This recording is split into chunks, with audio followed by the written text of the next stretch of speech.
ladies and gentlemen, and welcome to Midsummer in Midwinter. First of all, I'd like to express our thanks to the madrigals in the lobby. They were from St. Anthony's United Methodist Church. Were they good? All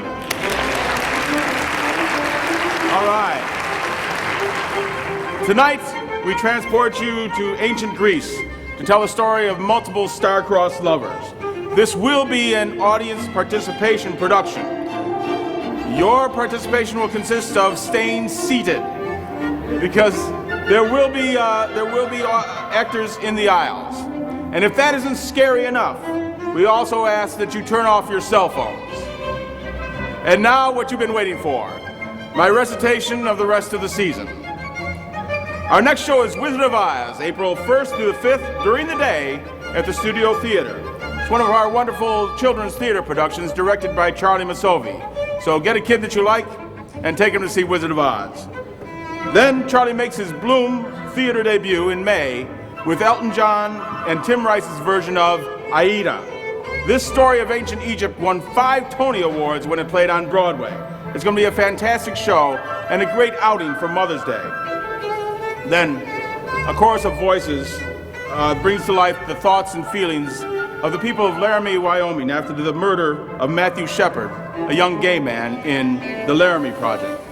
Deb and Chuck Carnes bring their incredible talent to bear directing this moving story in our studio in June. You won't want to miss it.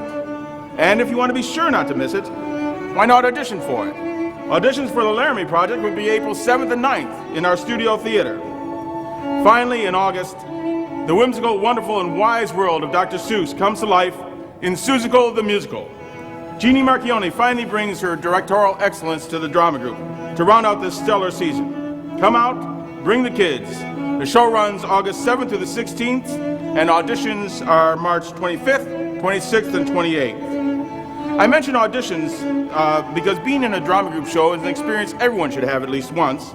So if you sing, dance, paint, sew, do makeup, carpent, is that a word? I don't think so. Anyway, come on out. We could use you, and I'll bet you could use us. Well, that's about all, folks. Remember, no flash photography. It scares the fairies. Please turn off your cell phones, pagers, watches, pacemakers. Oh, you can keep the pacemakers on, huh? And now, sit back, relax, and enjoy Midsummer Night's Dream!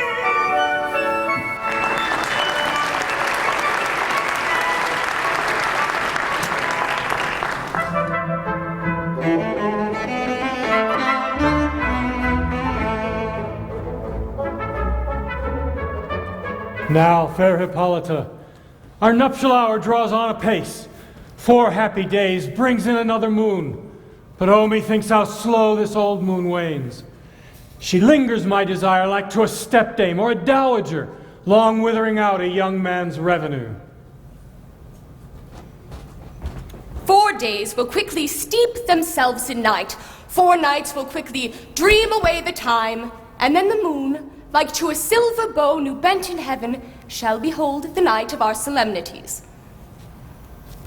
Go, Philostrate, stir up the Athenian youth to merriments, awake the pert and nimble spirit of mirth, turn melancholy forth to funerals, the pale companion is not for our pomp. Fair Hippolyta, I wooed thee with my sword, and won thy love doing thee injuries, but I will wed thee with in a different key, with pomp, with triumph, and with reveling. Happy be Theseus, our renowned duke. Thanks, good Aegeus. What's the news with thee? Full of vexation come I, with complaint against my child, my daughter Hermia. Stand forth, Demetrius. My noble lord, this man hath my consent to marry her. Stand forth, Lysander. And my gracious duke, this man hath bewitched the bosom of my child. Thou Lysander, thou hast given her rhymes, and interchanged love tokens with my child. With cunning hast thou filched my daughter's heart, and turned her obedience, which is due to me, to stubborn harshness. My gracious duke, be it so, she will not here before your grace consent to marry with Demetrius. I beg the ancient privilege of Athens. As she is mine, I may dispose of her, which shall either be to this gentleman or to her death, according to our law. What say you, Hermia? Be advised, fair maid. To you your father should be as a god. Demetrius is a worthy gentleman. So is Lysander. In himself he is. But in this kind, lacking your father's voice, the other must be held the worthier. I would my father looked, but with my eyes. Rather, your eyes must with his judgment look. I do entreat your grace to pardon me. I know not by what power I am made bold, nor how it may concern my modesty in such a presence here to plead my thoughts. But I beseech your grace that I may know the worst that may befall me in this case if I refuse to wed Demetrius.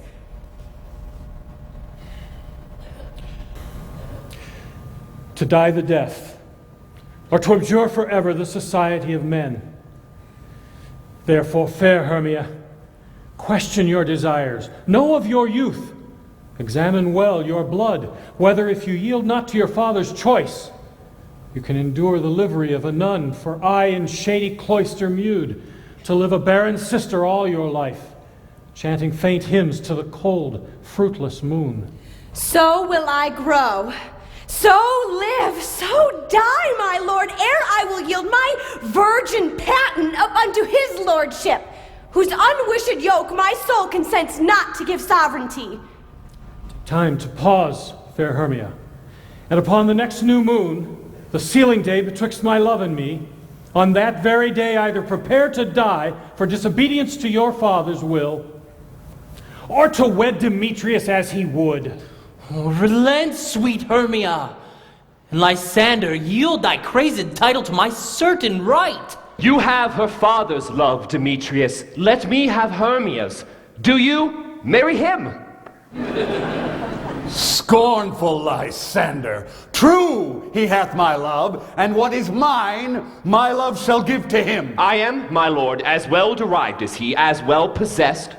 My love is more than his. My fortunes every way as fairly ranked. I am beloved of beauteous Hermia. Why should not I then prosecute my right? Demetrius, I'll avouch it to his head, made love to Nader's daughter Helena and won her soul. And she, sweet lady, dotes, devoutly dotes in idolatry upon this spotted and inconstant man. I must confess I have heard so much, and with Demetrius thought to have spoke thereof, but my mind being overfull of self-affairs did lose it. But Demetrius come, and come Aegeus. You will come with me, I have some schooling for you both. And for you, fair Hermia, look you arm yourself to suit your fancies to your father's will, or else the law of Athens yield you up to death or to a vow of single life. Come, my Hippolyta. What cheer, my love? Demetrius and Aegeus, go along. I would employ you in some business against our nuptial and confer with you regarding something nearly that concerns yourselves. With duty and honor we follow you. How now, my love? Why is your cheek so pale? How chance the roses there do fade so fast? Belike for want of rain, which I could well beteem them from the tempest of my eyes. Ay me, for aught that I could ever read, could ever hear by tale or history, the course of true love never did run smooth, but either it was different in blood, To choose love by another's eyes! or if there were a sympathy in choice, war, death, or sickness did lay siege to it, making it momentary as a sound, swift as a shadow, short as any dream. If then true lovers have been ever crossed, it stands as an edict in destiny. Then let us teach our trial patience, because it is a customary cross, as due to love as thoughts and dreams and sighs, wishes and tears, or fancy's followers. A good persuasion. Therefore hear me, Hermia. I have a widow aunt, a dowager of great revenue, and she hath no child. From Athens is her house remote 7 leagues, and she respects me as her only son. There, gentle Hermia, may I marry thee. And to that place the sharp Athenian law cannot pursue us.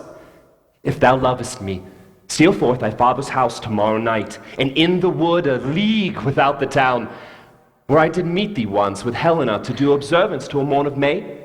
There will I stay for thee. My good Lysander, I swear to thee by Cupid's strongest bow, by his best arrow with the golden head, by the simplicity of Venus' doves, by that which knitteth souls and prospers loves, by all the vows that ever men have broke, in number more than ever women spoke, in that same place thou hast appointed me, tomorrow truly will I meet with thee. Keep promise, love. Look, here comes Helena. Godspeed, fair Helena. Whither away? Call you me fair? That fair again unsay. Demetrius loves your fair. Oh, happy fair!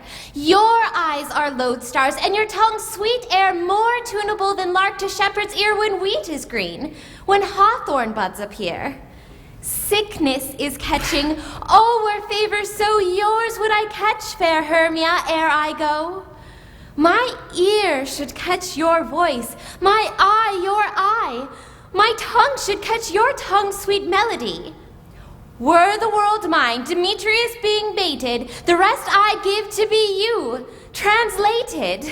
Oh, teach me how you look, and with what art you sway the motion of Demetrius' heart. I frown upon him, yet he loves me still. Oh, that your frowns could teach my smiles such skill. I give him curses, yet he gives me love. Oh, that my prayers could such affection move. The more I hate, the more he follows me. The more I love, the more he hateth me. His folly, Helena, is no fault of mine. None but your beauty. Were that fault were mine. Take comfort, he no more shall see my face. Lysander and myself will fly this place. Helen, to you our minds we will unfold. Tomorrow night, when Phoebe doth behold her silver visage in the watery glass, decking with liquid pearl the bladed grass, a time that lovers' flights doth still conceal, through Athens' gates we have devised to steal. And in the wood where often you and I upon faint primrose beds were wont to lie, emptying our bosoms of their counsel sweet, there my Lysander and myself shall meet. And thence from Athens turn away our eyes to seek new friends and stranger companies. Farewell, sweet playfellow, pray thou for us, and good luck grant thee thy Demetrius. Keep word, Lysander, we must starve our sight from lovers' food till morrow deep midnight. I will, my Hermia. Helen, adieu. As you on him, Demetrius dote on you.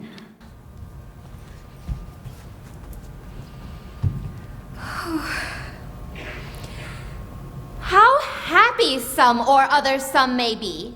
Through Athens, I am thought as fair as she, but what of that? Demetrius thinks not so. He will not know what all but he do know. And as he errs, doting on Hermia's eyes, so I, admiring of his qualities. Love looks not with the eye, but with the mind, and therefore is winged Cupid painted blind, and therefore is love said to be a child, because in choice he is so oft beguiled. For ere Demetrius looked on Hermia's eyne, he hailed down oaths that he were only mine. And when that hail some heat from Hermia felt, so he dissolved, and showers of oaths did melt.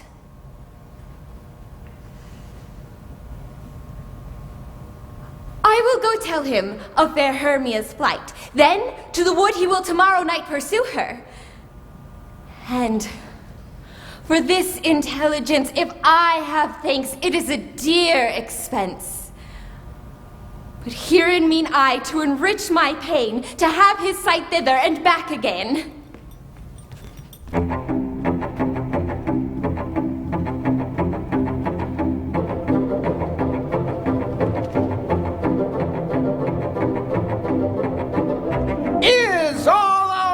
me here? You were best to call them generally, man by man, according to the script. Here is the scroll of every man's name thought fit through all Athens to perform in their interlude before the Duke and the Duchess on his wedding day at night. First, good Peter Quince, say what the play treats on, then read the names of the actors, and so grow to a point. Mary, our play is the most lamentable comedy and most cruel death of Pyramus and Thisbe. A very good piece of work, I assure you, and a merry. Now, good Peter Quince, call forth your actors by the scroll. Masters, spread yourselves. Answer as I call you. Nick Bottom the Weaver. Ready? Name what part I am for and proceed. Nick Bottom, you are set down for Pyramus. What is Pyramus? A lover or a tyrant? A lover who kills himself most gallant for love. That will ask some tears in the true performing of it. If I do it, let the audience look to their eyes. I will move storms. I will condole in some measure to the rest. Yet, my cheap humor is for a tyrant. I could play Hercules rarely, or a part to tear a cannon to make all split. The raging rocks and shivering shocks shall break the locks of prison gates, and Phoebus' car shall shine from far and make and mar the foolish fates. Ooh, this was lofty. Now name the rest of the players. Francis Flute, the bellows mender. Here, Peter Quince. Flute, you must take Thisbe on you. What is Thisbe? A wandering knight? Oh, no, he is the lady that Pyramus must love. Nay, faith, let me not play a woman. I have a beard coming in. That's all one. You shall play it in a mask and speak as small as you will. And I may hide my face. Let me play Thisbe too. I'll speak in a monstrous little voice. Thisbe. Ah! Pyramus, my lover dear, thy Thisbe dear, and lady dear. No, you must play Pyramus, and Flute, you Thisbe. Well, proceed. Robin Starveling the tailor. Here, Peter Quince. Robin Starveling, you must play Thisbe's mother. Tom Snout the tinker. Here, Peter Quince. You, Pyramus's father. Myself, Thisbe's father. Snug the joiner. You, the lion's part. And here, I hope, is a play fitted. Have you the lion's part written? I pray you, if it be, give it me, for I am slow of study. You may do it portray, for it is nothing but roaring. Roar! Oh, let me play the lion too. I will roar that I will do any man's heart good to hear me. I will roar that I will let the Duke say, let him roar again. Let him roar again. And you should do it too terribly that the Duchess and the lady should shriek, and that would be enough to hang us all. Hang us. Every mother's son. I grant you, friends, if you should fright the ladies out of their wits, they would have no more discretion but to hang us. But I will aggravate my voice so that I will roar you as gently as any sucking dove. I will roar you and twere any nightingale. Roar! Roar! Roar! Roar! You must play no part but Pyramus.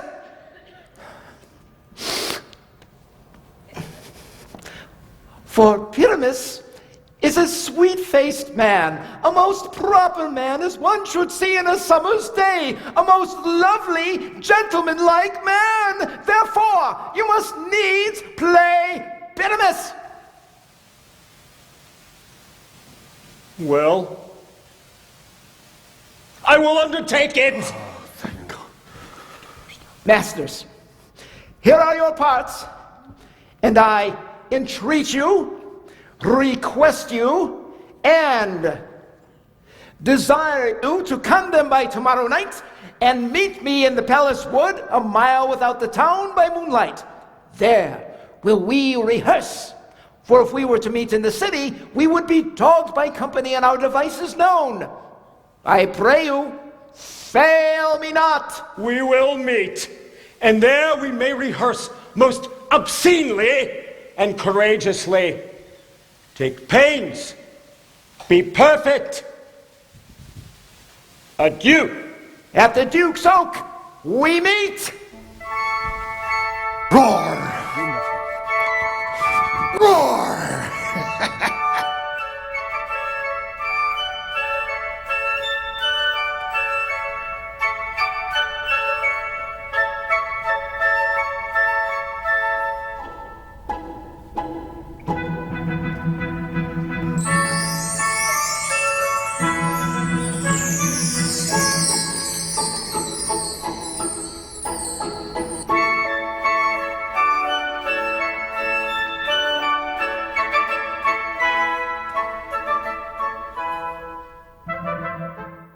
How now, spirit?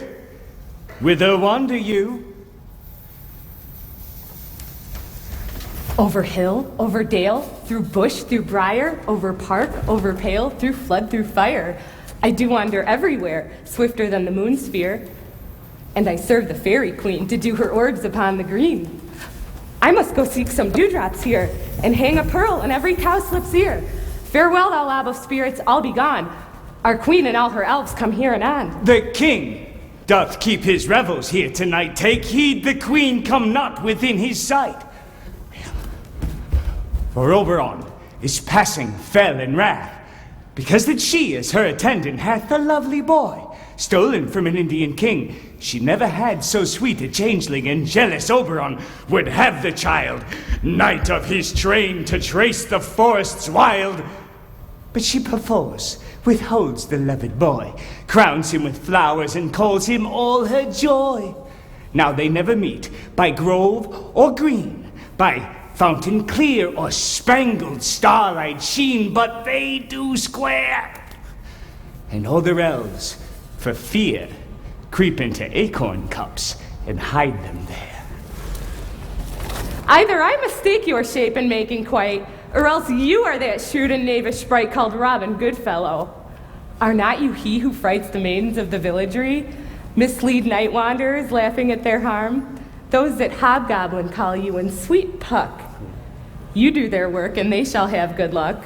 Are not you he? Thou speakest aright. I am that merry wanderer of the night. I jest to Oberon and make him smile when I a fat and bean-fed horse beguile, neighing in likeness of a filly foal. The wisest ant, telling the saddest tale, sometime for a 3-foot stool mistaketh me. Then slip I from her bum, down topples she, and Taylor cries and lets out a cough, and all the choir hold their hips and laugh and waxen in their mirth their knees and swear. A merrier hour was never wasted there. But room, fairy, here comes Oberon. And here my mistress. Would that he were gone.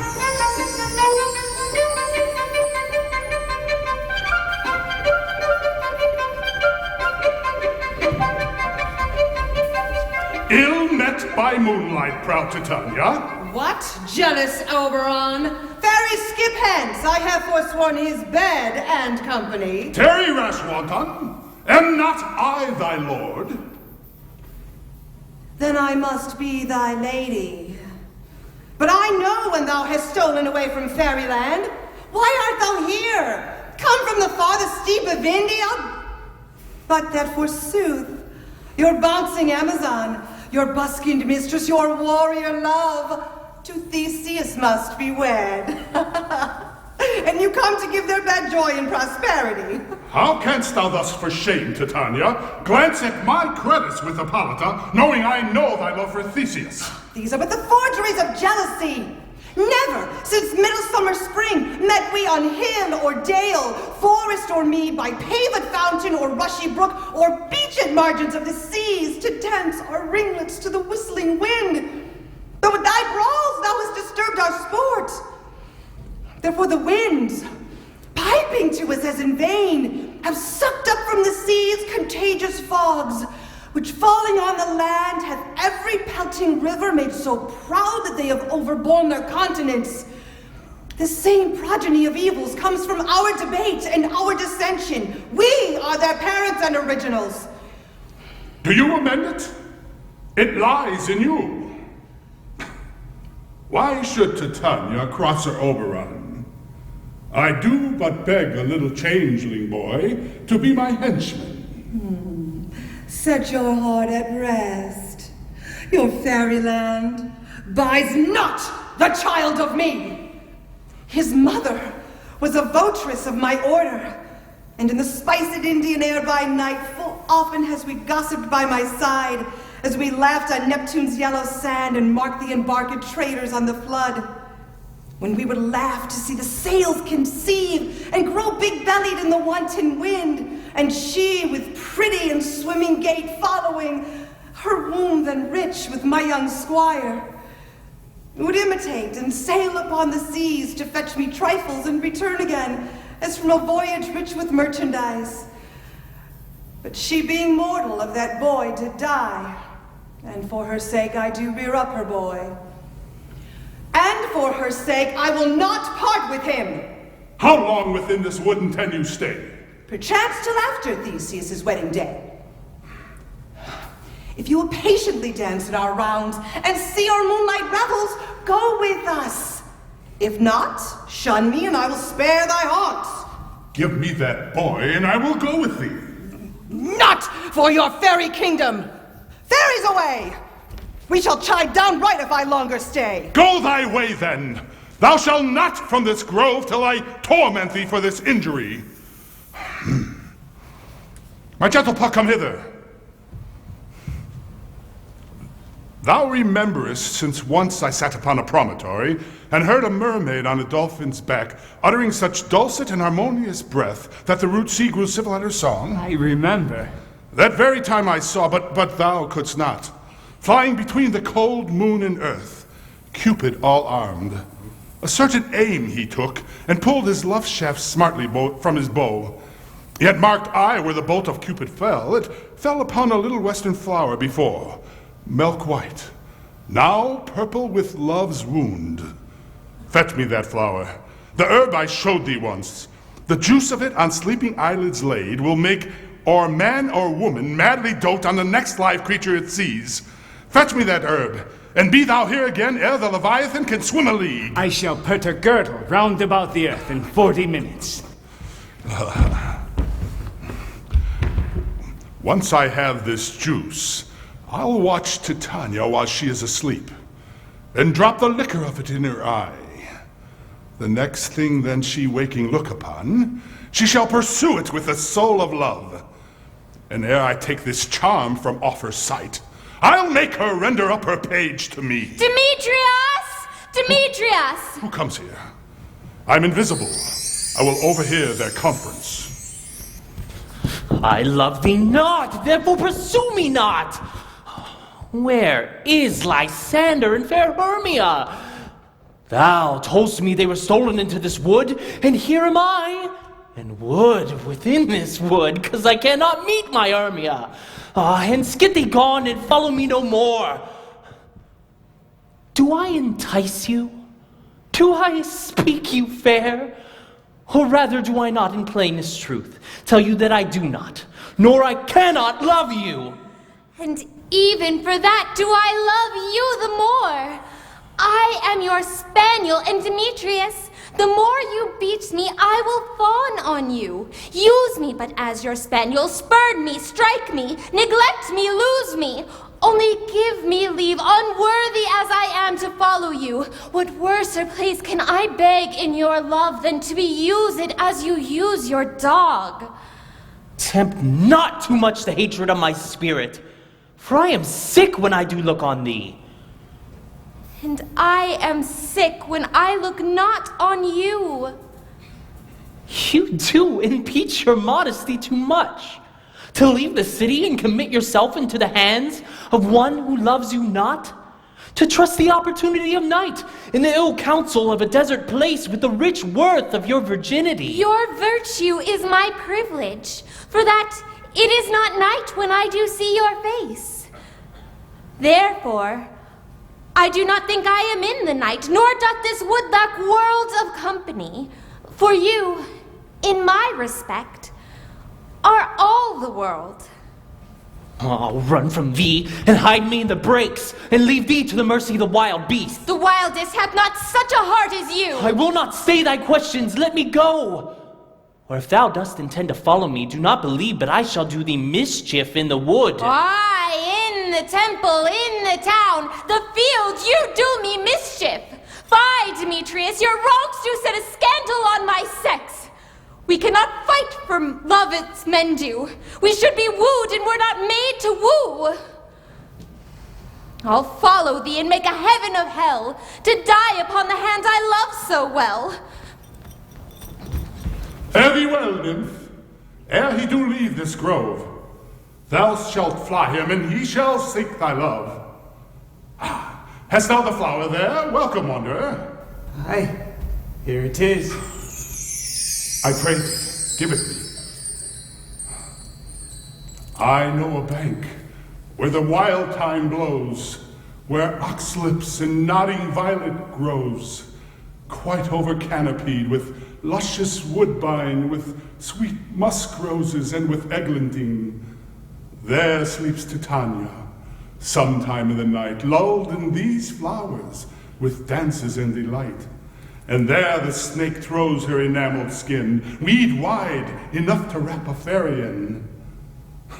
And with this juice I'll streak her eyes, and make her full of hateful fantasies. Take thou some of it, and seek through this grove.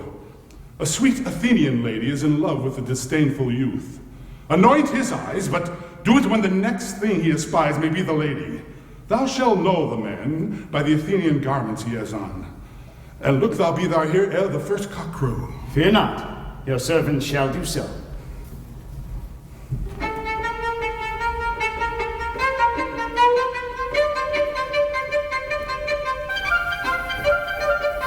Come, now a roundel and a fairy song. Then for the third part of a moment hence, some to kill the cankers and the musk rose buds, some to war with the rear mice for their leathern wings to make my small elves coats, and some to hold back the clamorous owl which hoots and wonders at our quaint spirits. Sing me now to sleep, then to your offices, and let me rest.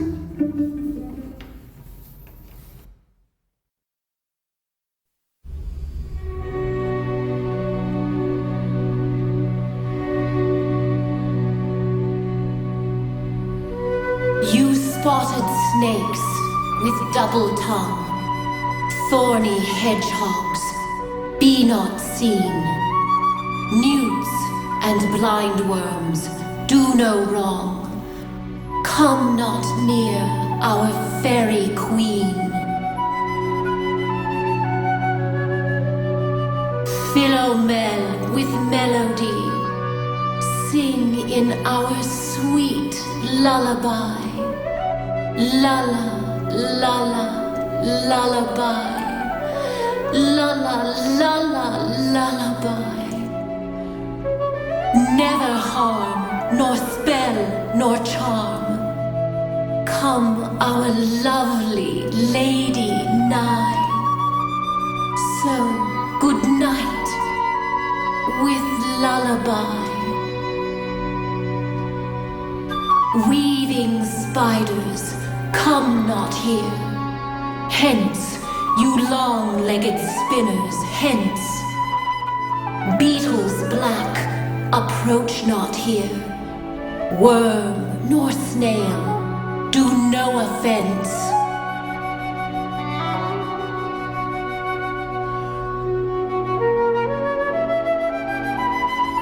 Philomel with melody, sing in our sweet lullaby. Lulla, lulla, lullaby. Lulla, lulla, lullaby. Never harm, nor spell, nor charm. Come our lovely lady nigh.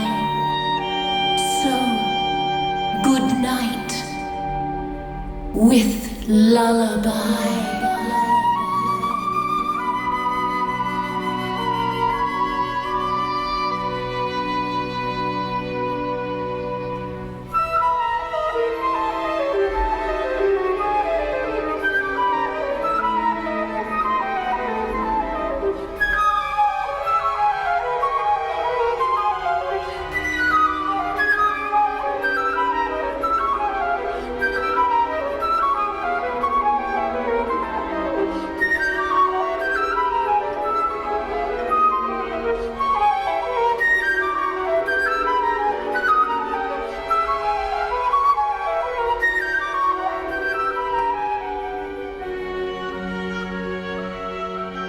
What thou seest when thou dost wake, do it for thy true love take. Love and languish for his sake. Be it lynx or cat or bear, pod or boar with bristle hair. In thy eye that shall appear. When thou wakest, it is thy dear. Wake when some vile thing is near.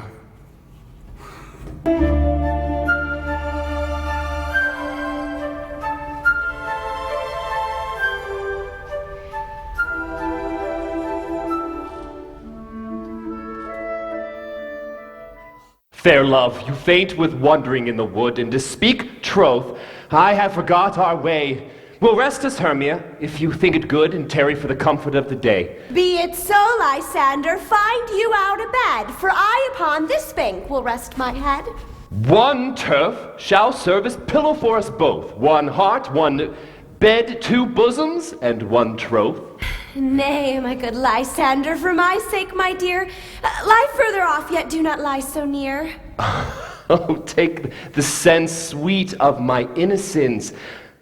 I mean that my heart unto yours is knit, so that but one heart we can make of it. Two bosoms interchanged with an oath, so then two bosoms and a single troth. Then by your side no bedroom me deny, for lying so, Hermia, I do not lie. Lysander riddles very prettily. But gentle friend, for love and courtesy, lie further off in human modesty. Such separation, as may well be said, becomes a virtuous bachelor and a maid. So far be distant, and good night, sweet friend. Thy love ne'er alter till thy sweet life end. Amen. Amen. To that fair prayer say I.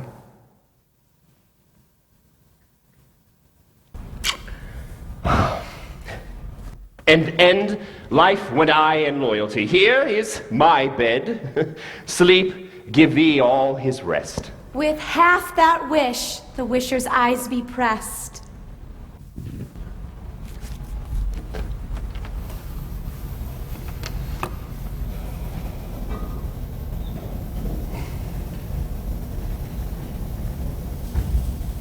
Through the forest have I gone, but Athenian found I none on whose eyes I might approve this flower's force and stirring love.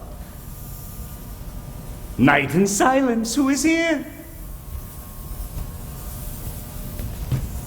Weeds of Athens he doth wear. This is he, my master said, despised the Athenian maid. Here's the maiden, sleeping sound on the dank and dirty ground. Pretty soul, She durst not lie near this lack love, this kill courtesy. Chur!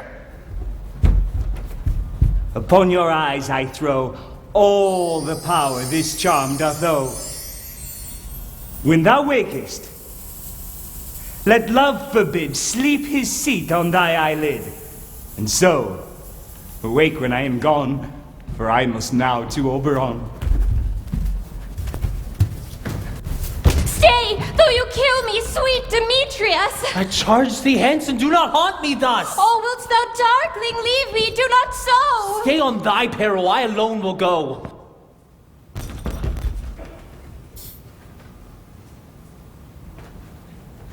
Oh, I am out of breath in this fond chase. The more my prayer, the lesser is my grace. Happy is Hermia, wheresoe'er she lies, for she hath blessed and attractive eyes. How came her eyes so bright? Not with salt tears. If so, my eyes are oftener washed than hers. No, I am as ugly as a bear, for beasts that meet me run away for fear. But who is here? Lysander? On the ground? Dead? Or asleep? I see no blood, no wound. Lysander, if you live, good sir, awake. And run through fire I will for thy sweet sake. Transparent Helena, nature shows art that through thy bosom makes me see thy heart. Where is Demetrius? Oh, how fit a word is that vile name to perish on my sword. Do not say so, Lysander, say not so. What though he love your Hermia, Lord, what though? Yet Hermia still loves you, then be content. Content with Hermia?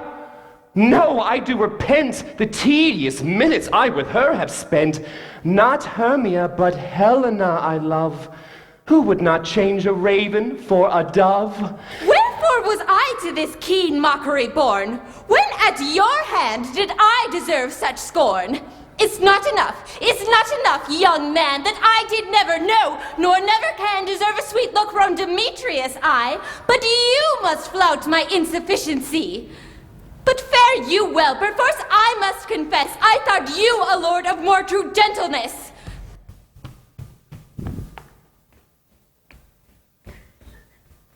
She sees not Hermia. Hermia, sleep thou there, and never mayest thou come Lysander near.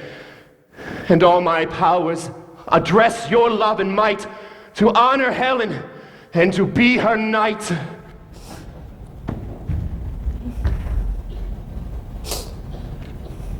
Help me, Lysander, help me! Do thy best to pluck this crawling serpent from my breast! Ay me, for pity! What a dream was here! Lysander, look how I do quake with fear! Methought a serpent ate my heart away, and you sat smiling at its cruel prey! Lysander! What? Removed? Lysander, Lord! What? Out of hearing? Gone? No sound, no word? No? Then I well perceive you are not nigh. Either death or you, I'll find immediately.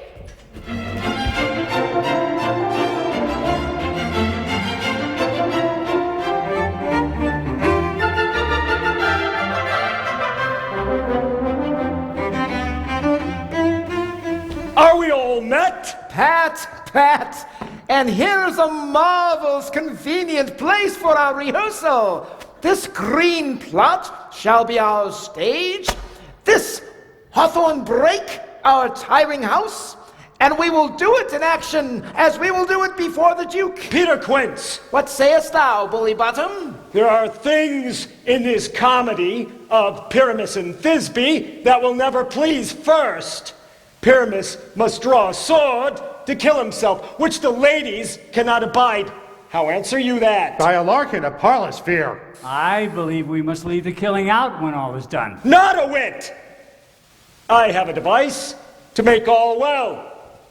Write me a prologue, and let the prologue seem to say that we will do no harm with our swords, and that Pyramus is not killed indeed. And for the more better assurance, tell them that I, Pyramus, am not Pyramus, but Bottom the Weaver. This will put them out of fear. Well, we shall have such a prologue, and it shall be written in 8 and 6. No, no. Make it 2 more. Let it be written in 8 and 8. Will not the ladies be afeard of the lion? I feared, I promise you. Masters, you ought to consider with yourself to bring in, God shield us, a lion among ladies is a most dreadful thing, for there is not a more fearful wildfowl than your lion living, and we ought to look to it. Therefore, another prologue will say that he is not a lion. Nay, he must name his name, and half his face must be seen through the lion's neck. And he himself must speak through, saying thus, or to the same defect, ladies, or fair ladies, I would wish you, or I would request you, or I would entreat you, not to fear, not to tremble, my life for yours. If you think I come hither as a lion, it were pity of my life. No! I am no such thing. I am a man as other men are. And there, indeed, let him name his name and tell them plainly he is Snug the Joiner. Well, it shall be so. But there is 2 hard things. That is, to bring the moonlight into a chamber. For Pyramus and Thisbe, says the story, do meet by moonlight. Ooh! Does the moon shine that night we play our play? A calendar! A calendar! Look in the almanac! Find out moonshine! Find out moonshine! It doth shine that night. Why, then, may you leave a casement of the great chamber window where we play open, and the moon may shine in at the casement. Aye, or one can come in and say he comes to disfigure or to present the person of moonshine. Then there is another thing. We must have a wall within the chamber. For, you know, Pyramus and Thisbe do talk through the chink of a wall. Oh, you could never bring in a wall. What say you, Bottom?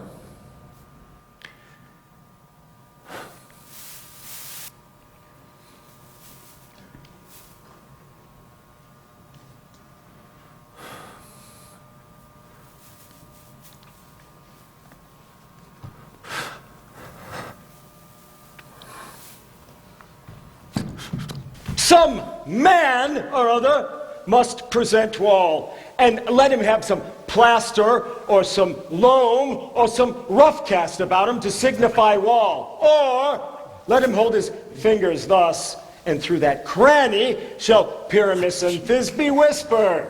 If that be all, then all is well. Come, every mother's son, sit down and rehearse your parts. Pyramus, you begin. When you have spoken your speech, enter through that break. And so, every man, according to his cue. Okay, don't you have that memorized? Nice and straight. What hempen homespuns have we swaggering here? So near the cradle of the fairy queen. Oh, it's a play toward. I'll be an auditor. An actor, too, perhaps, if I see cause. Pyramus, you begin. Thisbe, stand fast. Thisbe, the flowers of odious savors. Odorous, odorous. Odorous, odorous, savors sweet. So hath thy breath, my dearest Thisbe dear. But hark! A voice! Stay thou but here a while, and by I will to thee appear. A stranger Pyramus than e'er played here. Must I speak now? Yes, must you? For you understand? He goes but to see a voice he heard, and is to come again.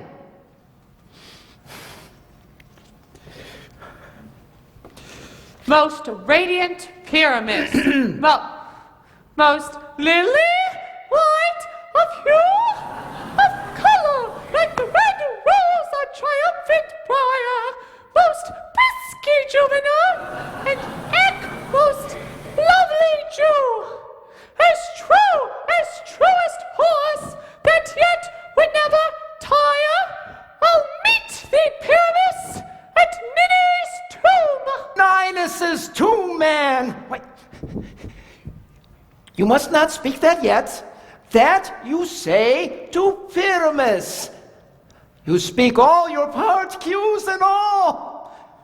Pyramus, enter, your cue is past, it is never tire.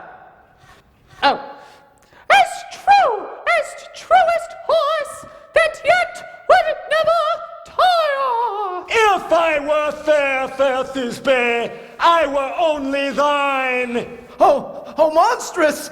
Oh, strange! We are haunted! Pray, masters! Fly, masters! Help! I'll follow you. I'll lead you about around. Sometimes a horse I'll be, sometimes a hound, and bark and grant and burn like horse and hound at every turn. Why did they run away? This is a knavery of them to make me afeard. Oh, Bottom, thou art changed. What do I see on thee? What do you see? You see an ass head of your own, do you? Oh, bless thee, Bottom, bless thee!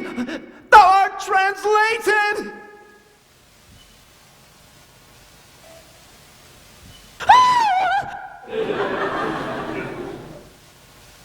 I see the knavery.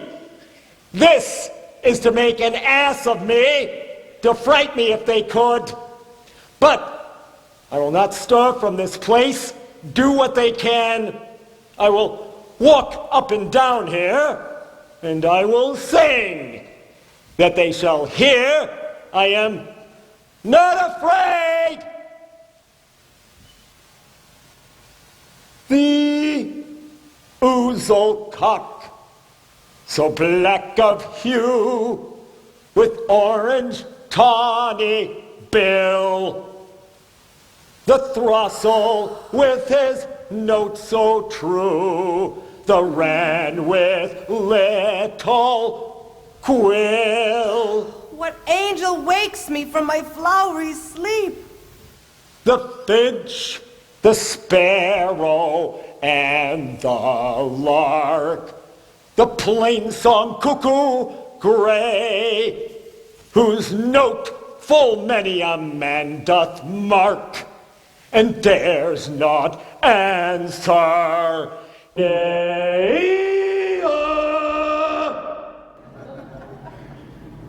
For indeed, who would set his wit to so foolish a bird? Who would give a bird the lie, though he cried cuckoo never so? I pray thee, gentle mortal, sing again, for thine ear is much enamored to thy note, as is my eye enthralled to thy shape. Thy fair virtue force perforce doth move me on first view to say, to swear, I love thee. Oh, methinks, mistress, you should have little reason for that. And yet, to say the truth, reason and love keep little company together nowadays. Thou art as wise as thou art beautiful. That's so neither. But If I had wit enough to get out of this wood, I have enough to serve mine own turn. Out of this wood do not desire to go. Thou shalt remain whether thou wilt or no. I am a spirit of no common rate. The sun still doth stand upon my estate, and I love thee. Therefore go with me. I'll give thee fairies to attend on thee. They shall fetch thee jewels from the deep, and sing while thou on pressed flowers doth sleep. And I shall purge thy mortal grossness so that thou can like an airy spirit go. Peace blossom, cobweb, moth, mustard seed. Ready, and I. And I. And I. Where shall we go? Be kind and courteous to this gentleman. Hop in his walks and gambol in his eyes. Feed him with apricots and dewberries, with purple grapes, green figs, and mulberries. The honey bags steal from the humblebees, and for night tapers, crop their waxen thighs and light them in the fiery glowworm's eyes, to see my love to bed and to arise, and pluck the wings from painted butterflies to fan the moonbeams from his sleeping eyes. Nod to him, elves, and do him courtesies. Hail, mortal! Hail, mortal! Hail! Hail! Hail! I cry your worship's mercy heartily. I beseech your worship's name. Cobweb. Oh, I shall desire you of more acquaintance, good Mistress Cobweb. If I cut my finger, I shall make bold with you. Your name, good mistress? Peas Blossom. Oh, I pray you, commend me to Mistress Squash, your mother, and to Master Peascod, your father. Good Mistress Peas Blossom, I shall desire you of more acquaintance too. Your name, I beseech you, madam? Mustard seed? Oh, good Mistress Mustard Seed, I know your patience well. I promise you, your kindred hath made my eyes water ere now. I shall desire you of more acquaintance, good Mistress Mustard Seed. Come wait upon him, bring him to my bower. The moon, methinks, looks on with watery eye, and when she weeps every little flower, lamenting some enforced chastity. Tie my lover's tongue and bring him silently.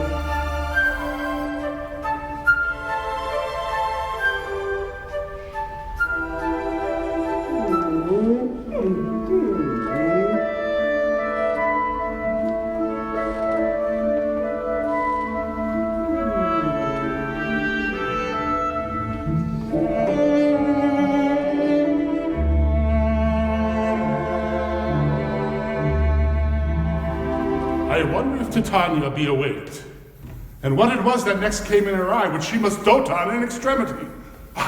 Here comes my messenger. How now, mad spirit?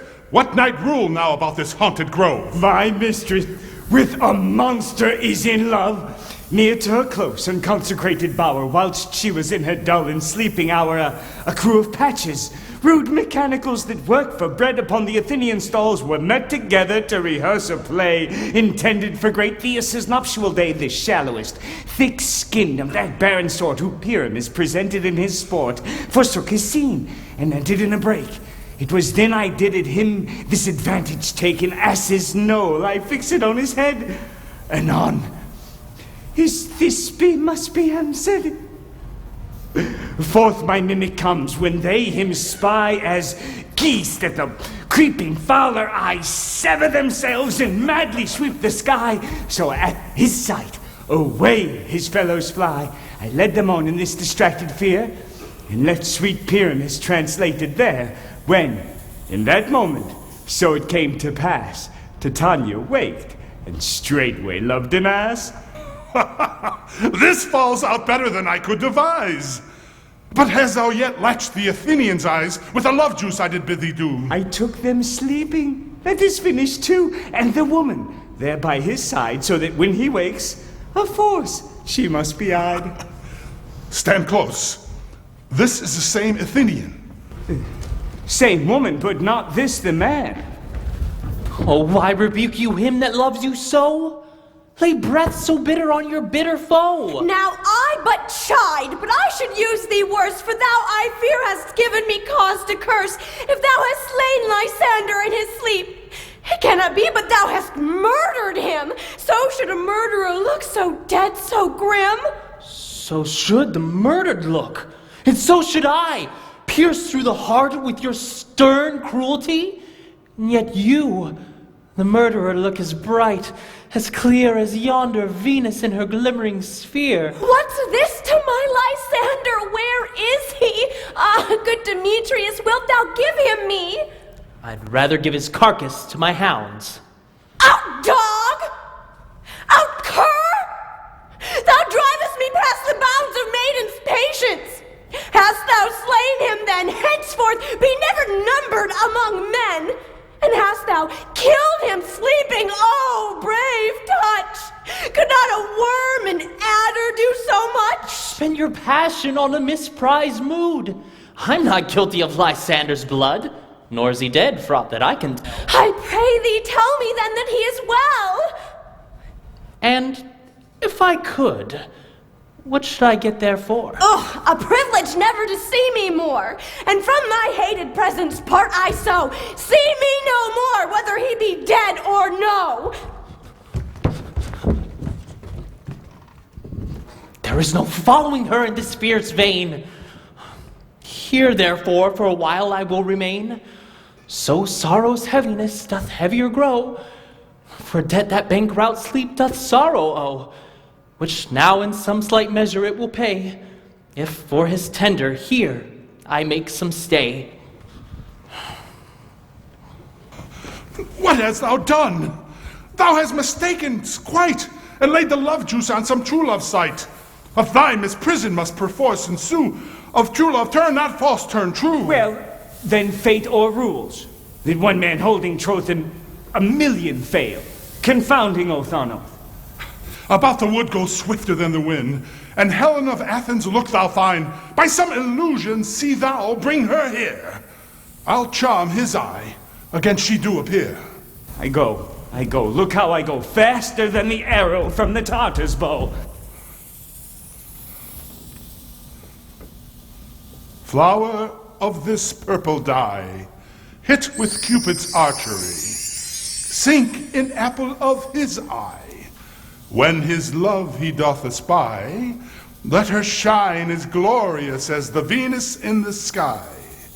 When thou wakest, if she be by, beg of her for remedy.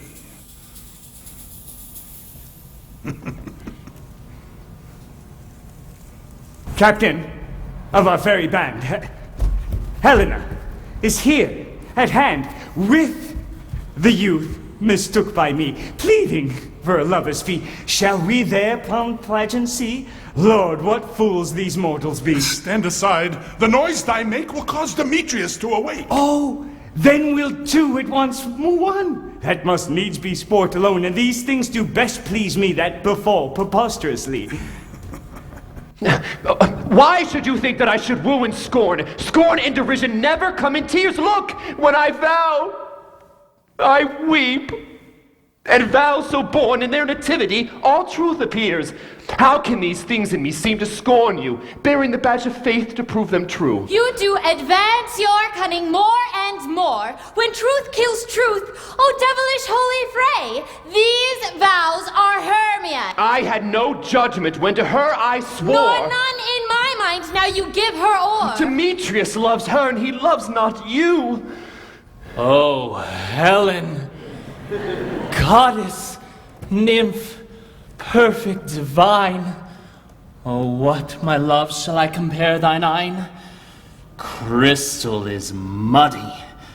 Oh, how ripe in show thy lips, those kissing cherries tempting grow. Oh, spite! Oh, hell! I see you are all bent to set against me for your merriment. Can you not hate me, as I know you do, but you must join in souls to mock me too? If you were men, as men you are in show, you would not use a gentle lady so. You both are rivals and love Hermia, and now both rivals to mock Helena. Trim exploit, a manly enterprise to conjure tears up in a poor maid's eyes. You are unkind, Demetrius. Be not so, for you love Hermia. This you know, I know. And here, with all goodwill, with all my heart, in Hermia's love I yield you up my part. And yours of Helena to me bequeath, whom I do love and will do till my death. Never did mockers waste more idle breath. Lysander, keep thy Hermia. If ever I loved her, all that love is gone. My heart to her but as guest-wise sojourned, and now to Helen is it home returned, there to remain. Helen, it is not so. To spirit is not the fate thou dost not know, lest to thy peril thou buy it dear. Look where thy love comes, yonder is thy dear. Dark night, that from the eye his function takes, the ear more quick of apprehension makes. Thou art not by my eye, Lysander, found mine ear, I thank it brought me to thy sound. But why unkindly did thou leave me so? Why should he stay whom love doth press to go? What love could press Lysander from my side? Lysander's love, that would not let him bide. Fair Helena, who more engilds the night than all yon fiery O's and eyes of light. Why seekest thou me? Could not this make thee know the hate I bear thee made me leave thee so? You speak not as you think. It cannot be. Oh, she is one of this confederacy. Now I perceive they have conjoined all three to fashion this false sport in spite of me. Injurious Hermia, most ungrateful maid, have you conspired, have you, with these, contrived to bait me with this foul derision? Is all the counsel that we two have shared, the sisters' vows, the hours that we have spent when we have chid the hasty-footed time for parting us? Oh, is all forgot, all school days' friendship, childhood innocence?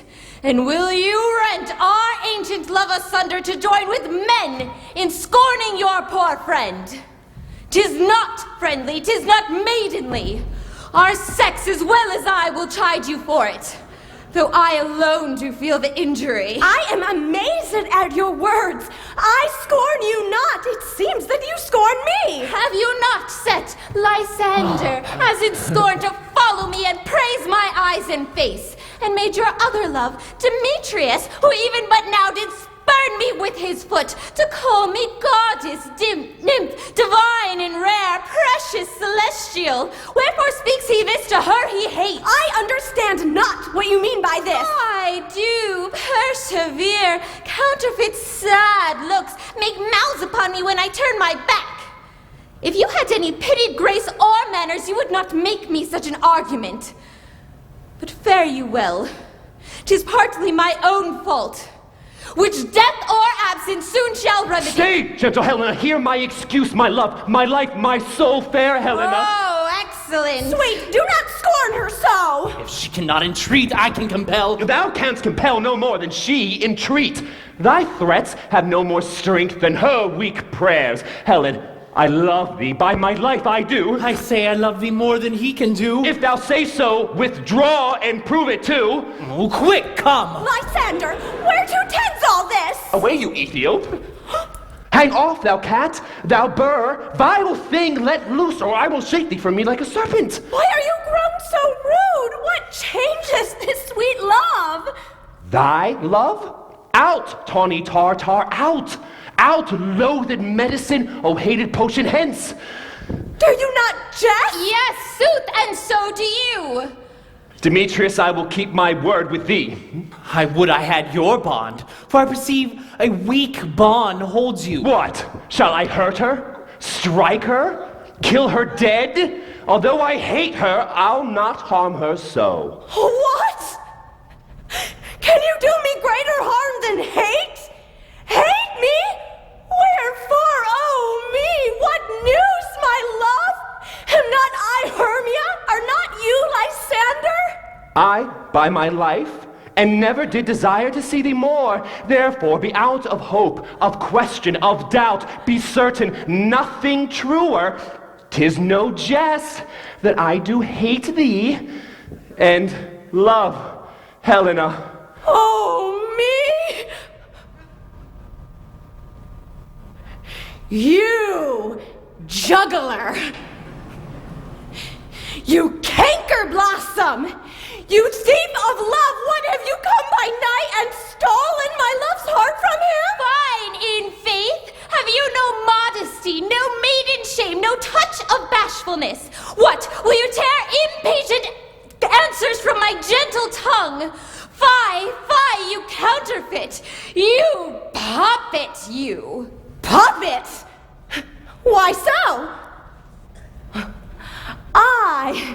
That way goes the game. Now I perceive she hath made compare between our statures. She hath urged her height, and with her personage, her tall personage, her height forsooth, she hath prevailed with him. And are you grown so high in his esteem because I am so dwarfish and so low?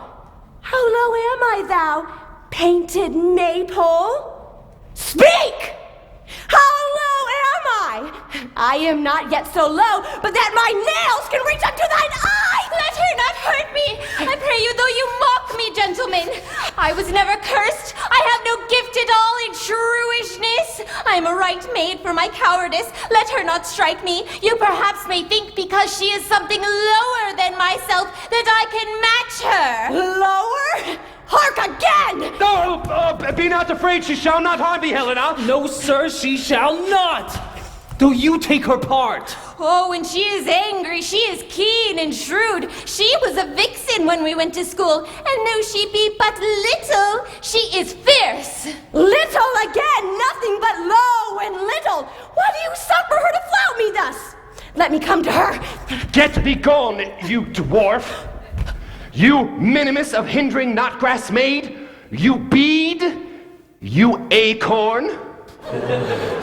You are too officious in her behalf that scorns your services. Let her alone. Speak not of Helena, take not her part. For if thou dost intend never so little show of love to her, thou shalt abide it. Now she holds me not. Now follow, if thou darest, to try whose right of thine or mine is most in Helena's. Follow? Nay, I'll go with thee, cheek by jowl. You, mistress, all this coil is long of you. Nay, go not back. I will not trust you, nor longer stay in your cursed company. Your hands than mine are quicker for a fray. My legs are longer, though, to run away. I am amazed and know not what to say.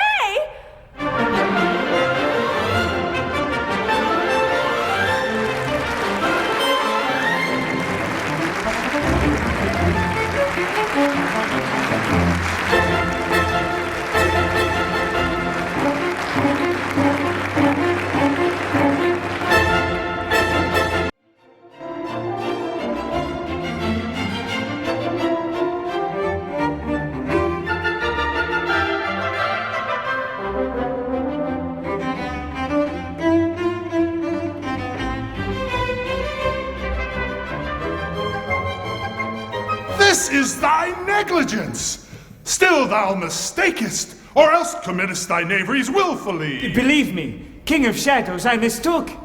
Did you not tell me I should know the man by the Athenian garments he had on? And therefore blameless lies my enterprise as I did anoint in Athenians' eyes. Thou seest these lovers seek a place to fight. I, therefore, Robin, overcast the night, and lead these testy rivals so astray as one come not within another's way. Like to Lysander, sometime frame thy tongue, then stir Demetrius up with bitter wrong, and sometime rail thou like Demetrius. And from each other look thou lead them thus, till o'er their brows doth counterfeiting sleep, with leaden legs and batty wings doth creep. Then crush this herb into Lysander's eye, whose liquor has his virtuous property. When next they wake, all this derision shall seem a dream and fruitless vision. While I in this affair do thee employ, I'll to my queen and beg her Indian boy. And then I will her charmed eye release from monster's view, and all things shall be peace. Fair king, this must be done with haste, for night's dragons cut the clouds full fast, and yonder shines Aurora's harbinger. Notwithstanding haste, make no delay. We may effect this business yet ere day. Up and down. Up and down. I will lead them up and down. I am feared in field and town. Goblin, lead them up and down. Oh, here goes one. Where art thou, proud Demetrius? Speak thou now! Here, villain, drawn and ready, where art thou? I'll be with thee straight! Follow my voice then to plainer ground. Lysander, speak again! Thou run away, thou coward, art thou fled? Speak! In some bush? Where dost thou hide thy head? Ho, coward! Ho! What comest thou not? I will beat thee with a rod. He is defiled that draws a sword on thee. Yea, art thou there? Follow my voice. We'll try no manhood here. He goes before me and still dares me on. When I come where he calls, then he is gone. The villain is much lighter heeled than I. I followed fast, but faster he did fly, that fallen am I in dark uneven way. And here will rest me. Come thou, gentle day, for if but once thou show me thy grey light, I'll find Demetrius and revenge this spite. Ho! Ho! Ho, coward! Why comest thou not hither? Abide me if thou darest, for well I wot, thou runnest before me, shifting every place, and darest not stand nor look me in the face. Where art thou now? Here, villain! Come, get some! Nay, then thou mockest me. Thou shalt buy this dear if ever I thy face by daylight see. Now, go thy way. Faintness constraineth me to measure out my length on this cold bed. By day's approach, look to be visited.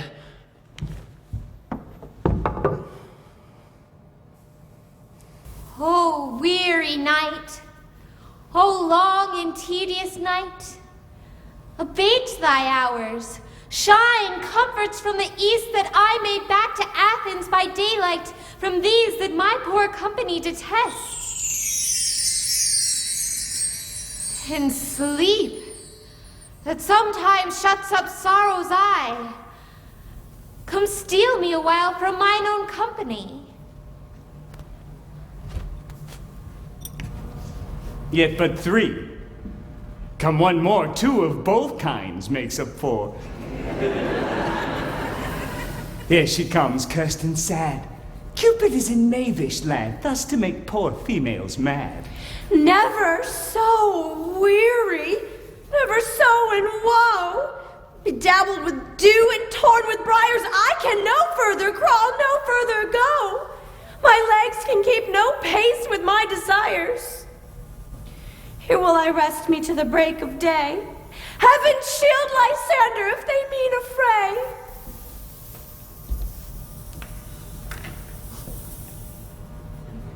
On the ground,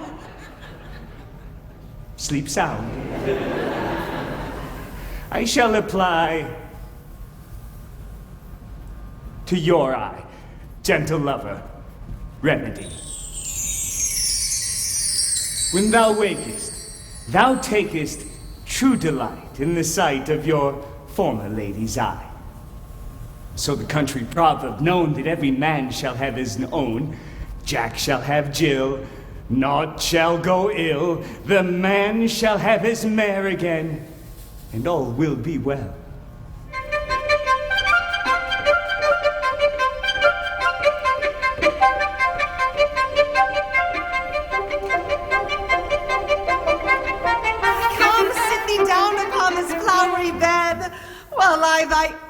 feeble cheeks do coy, and stick musk roses in thy sleek, smooth head, and kiss thy fair large ears, my gentle joy. Where's Peas Blossom? Ready? Scratch my head, Peas Blossom.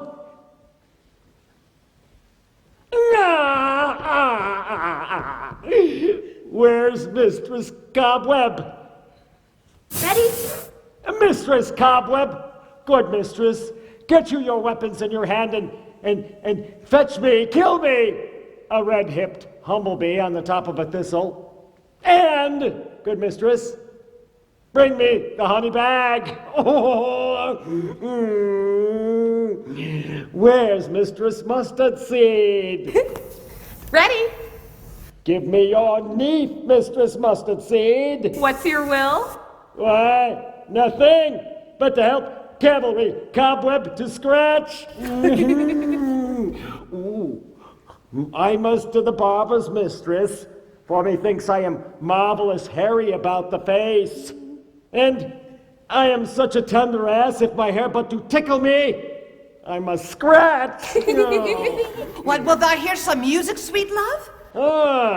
I have a reasonable good ear in music. Let's have the tongs and the bones.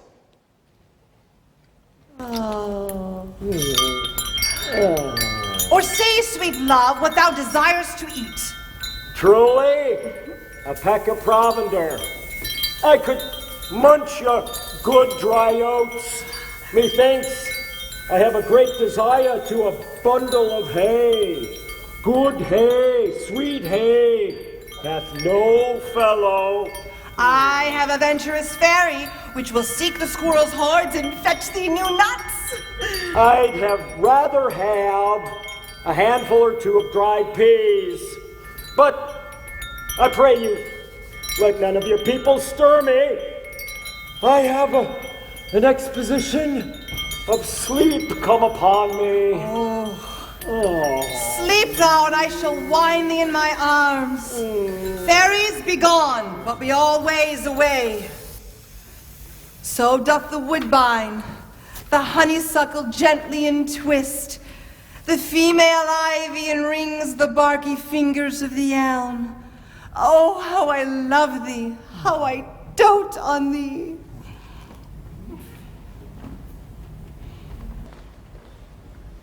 Welcome, good Robin. Seest thou this sweet sight?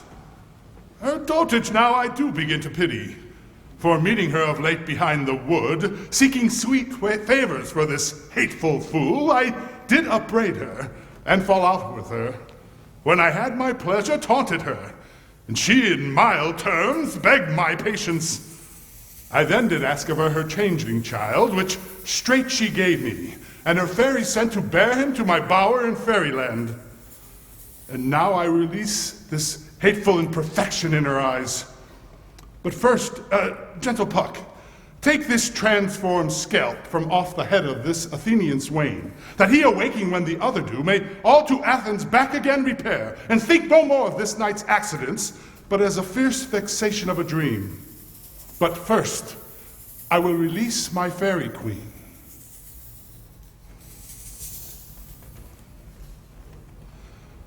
Be as thou wast wont to be. See as thou wast wont to see. Now, my Titania, wake you, my sweet queen.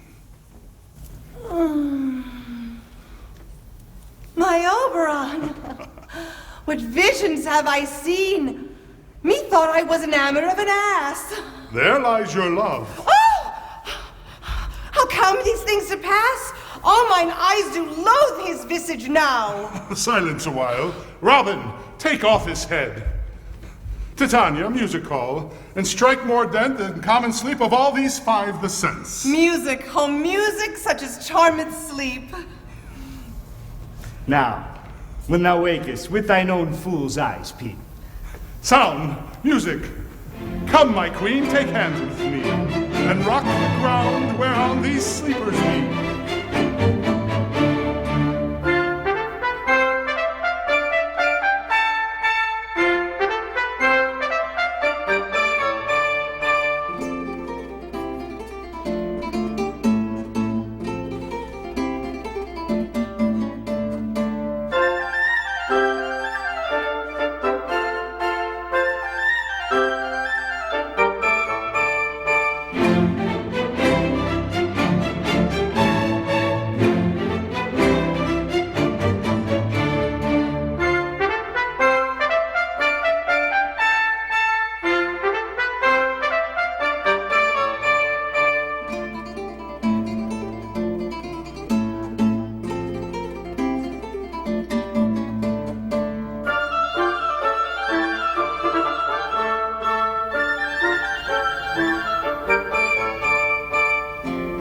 Now thou and I are new in amity, and will tomorrow midnight solemnly dance in Duke Theseus' house triumphant. And blessed be to all fair prosperity.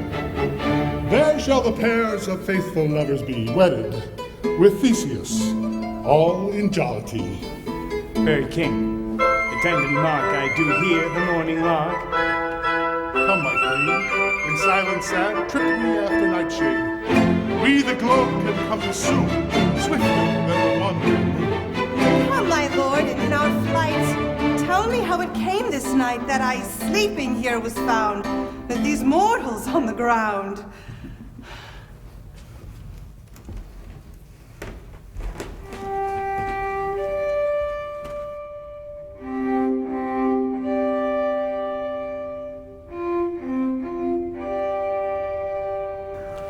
Go, Philostrate, find out the forester. My love shall hear the music of my hounds. Uncouple in the western valley, let them go. Dispatch, I say, go find the forester. We will, my queen, up to the mountain's top, and there mark the musical confusion of hounds and echo in conjunction. I was with Hercules and Cadmus once, when in a wood of Crete they bayed the bear with hounds of Sparta. Never did I hear such gallant chiding, for besides the groves, the skies, the fountains, every region near seemed all one mutual cry. I never heard so musical a discord, such sweet thunder. My hounds are bred out of the Spartan kind, and their heads are hung with ears that sweep away the morning dew. A cry more tunable was never hallooed to nor cheered in Crete, in Sparta, nor in Thessaly. Judge when you hear. But soft, what nymphs are these? My lord, this is my daughter here asleep, and this Lysander, and this Demetrius is, and Helena, old Nader's Helena. Oh, I wonder at their being here together. No doubt.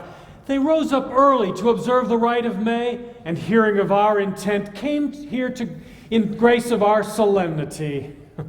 But speak, Aegeus, is not this the day that Hermia gives answer of her choice? It is, my lord.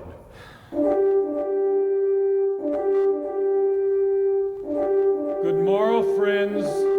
St. Valentine is past. Do these woodbirds but to couple now? Pardon, my lord. I pray you all, stand up. I know you two are rival enemies. How comes this gentle concord in the world, that hatred is so far from jealousy to sleep by hate and fear no enmity? My lord, I shall reply amazedly, half sleep, half waking. But as yet I swear, I truly cannot say how I came here. But as I think, for truly I would speak, and now I do bethink me. So it is. I came with Hermia hither. Our intent was to be gone from Athens, where we might, without the peril of the Athenian law... Enough! Enough! My lord, you have enough! I beg the law upon his head! They would have stolen away. They would, Demetrius, and thereby to have defeated both you and me. You of your wife, and me of my consent, that she should be your wife. My good lord, fair Helen told me of their stealth, of this their purpose hither to this wood, and I in fury followed them. Fair Helen, in fancy following me. But my good lord, I wot not by what power, but by some power it is. My love to Hermia, melted as the snow. And all the faith, the virtue of my heart, the object and the pleasure of mine eye, is only Helena. To her, my lord, was I betrothed ere I saw Hermia. But like a sickness did I loathe this food. But, as in health, returned to my natural taste. Now I do wish it, love it, long for it, and will forevermore be true to it.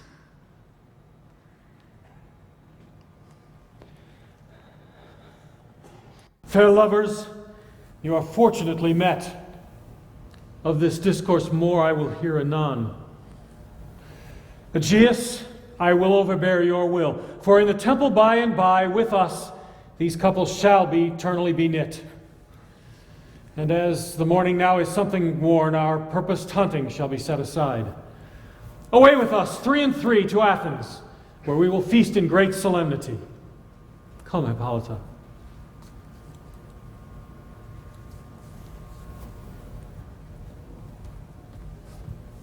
These things seem small and undistinguishable, like far-off mountains turning into clouds. Methinks I see things with parted eye when everything seems double. So methinks, and I have found Demetrius like a jewel, mine own and not mine own. Do you think that we are awake? It seems to me that yet we sleep, we dream. Do not you think the Duke was here and bid us follow him? Yea, and my father! And Hippolyta! And he did bid us follow to the temple. Why, then we are awake. Let's follow him. And by the way, let us recount our dreams.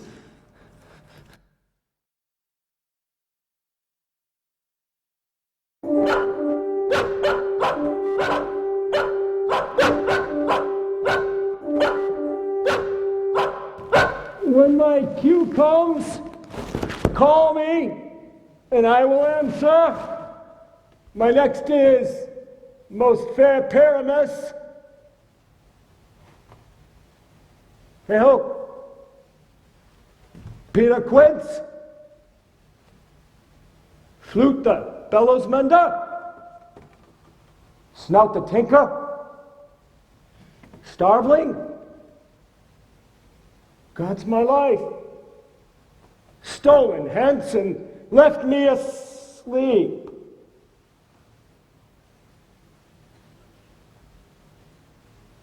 I've had a most rare vision. I've had a dream, past the wit of man to say what dream it was. Man is but an ass if he go about to expound this dream. Methought I wasn't. There's no man can tell what. Methought I was. Methought I had. What?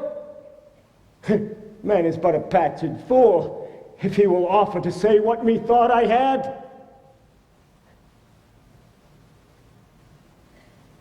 The eye of man hath not heard, the ear of man hath not seen, man's hand is not able to taste, his tongue to conceive, nor his heart to report what my dream was. I will get Peter Quince to write a ballad of this dream. It shall be called Bottom's Dream, because it hath no bottom. And I will sing it at the latter end of a play before the Duke, peradventure, to make it the more gracious. I will sing it at her death.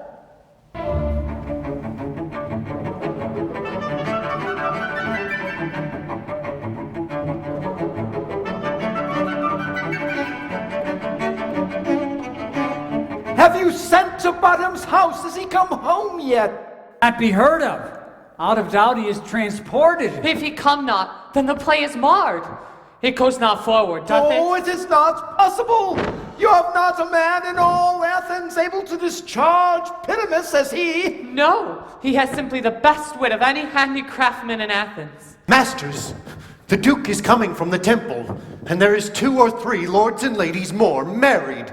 If our sport had gone forward, we had all been made men. Oh, sweet bully Bottom! Thus hath he lost 6 pence a day in his life. He could not have scaped 6 pence a day, and the Duke had not given him 6 pence a day for playing Pyramus. I'll be hanged. He would have deserved it. 6 pence a day in Pyramus or nothing. Where are these hearts? Where are these lads? Oh, gracious, Masters, I am to discourse wonders, but ask me not what. For if I tell you, I am not true Athenian. Oh, come on! I will tell you everything right as it fell out. Well, let us hear, sweet bottom. Not a word of me. All I will say is that the Duke hath dined. Get your apparel together. Meet presently at the palace. Every man look o'er his part, for the short and the long is, our play is preferred. No more words. Away! Go away!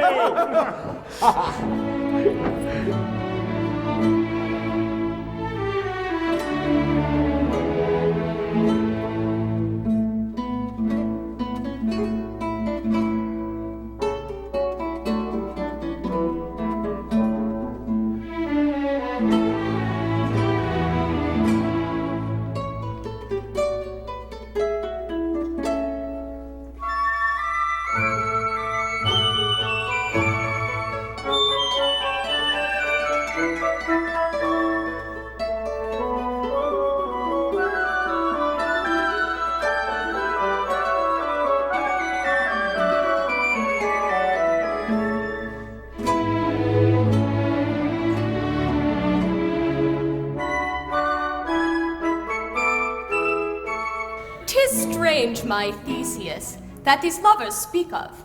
More strange than true. I never may believe these antique fables, nor these fairy toys. Lovers and madmen have such seething brains, such shaping fantasies, that apprehend more than cool reason ever comprehends. These tricks have strong imagination, that if they do but apprehend some joy, they comprehend some bringer of that joy. Or in the night, imagining some fear, how easy is a bush supposed to bear.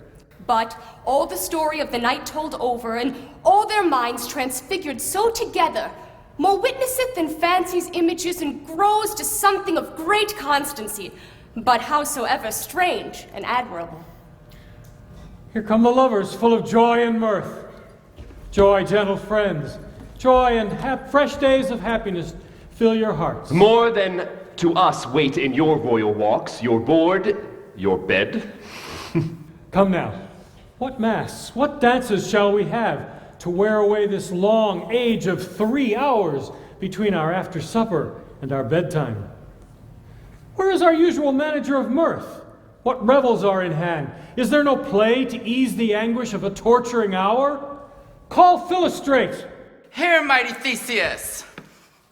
Say, what abridgment have you for this evening? What masks, what dances? How shall we beguile the lazy hour, if not with some delight? A brief, how many sports are ripe? Make choice of which your highness will see first. The battle with the centaurs, to be sung by an Athenian eunuch to the harp. Well, none of that. Thrice 3 muses, mourning for the death of learning, late deceased in beggary. That is some satire keen and critical, not suiting for a nuptial ceremony. A tedious brief scene of young Pyramus and his love Thisbe. Very tragical mirth. Merry and tragical, tedious and brief. That is hot ice and some wondrous strange snow. How shall we find the concord in this discord? A play there is, my lord, some 10 words long, which is as brief as I have known a play. But by 10 words, my lord, it is too long, which makes it tedious. For in all the play there is not 1 word apt, 1 player fitted. And tragical, my noble lord, it is, for Pyramus therein doth kill himself. Which when I saw, I must confess, made mine eyes water, but more merry tears, the passion of loud laughter, never shed. What are they that do play it? Hard-handed men that work in Athens here, that never labored in their minds till now, and have toiled against their unbreathed memories with this same play against your nuptials. And we will hear it. No, no, my noble lord, it is not for you. I have seen it, and it is nothing, nothing in the world, unless you can find sport in their intent, stretched and conned with cruel pain, to do you service. We will hear that play, for never anything can be amiss when simpleness and duty tender it. Go bring them in, and take your places, ladies. I love not to see wretchedness overcharged, and duty in a service perishing. Gentle sweet, you shall see no such thing. He says they can do nothing in this kind. The kind are we to give them thanks for nothing. Our sport will be to take what they mistake, and what poor duty cannot do, noble respect takes it in might, not merit. So please, your grace, the prologue is addressed. Let him approach.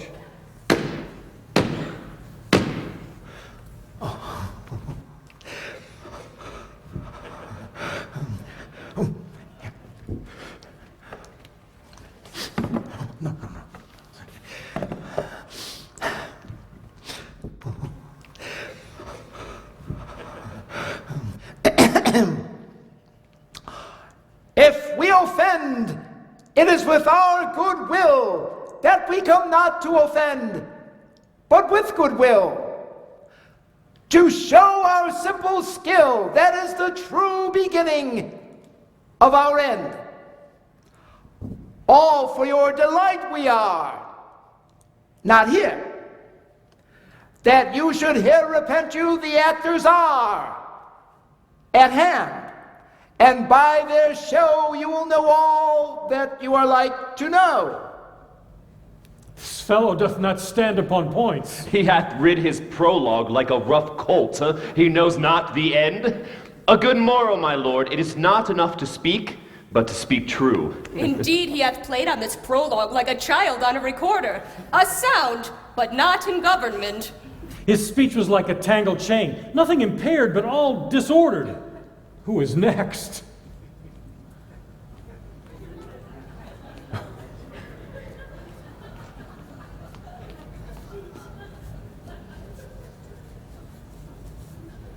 Gentles, perchance you wonder at this show, but wonder on till truth makes all things plain.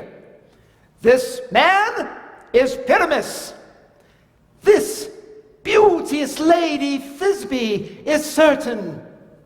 This man with lime and rough cast doth present wall that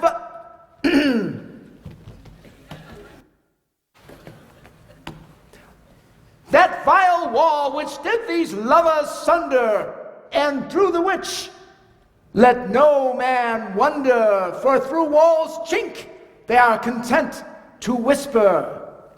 This man, with lantern, dog, and bush of thorn, presenteth moonshine. For if you will, it was by moonshine that did these lovers think no scorn to meet at Ninus's tomb, there to woo.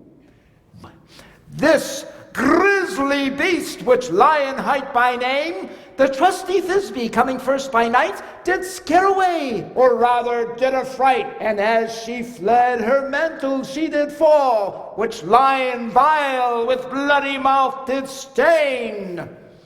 Anon comes Pyramus, sweet youth and tall, and finds his trusty Thisbe's mantle slain, whereat with the bloody, blameful blade, he bravely broached this boiling, bloody breast. And Thisbe, tarrying in mulberry shade, his dagger drew and died.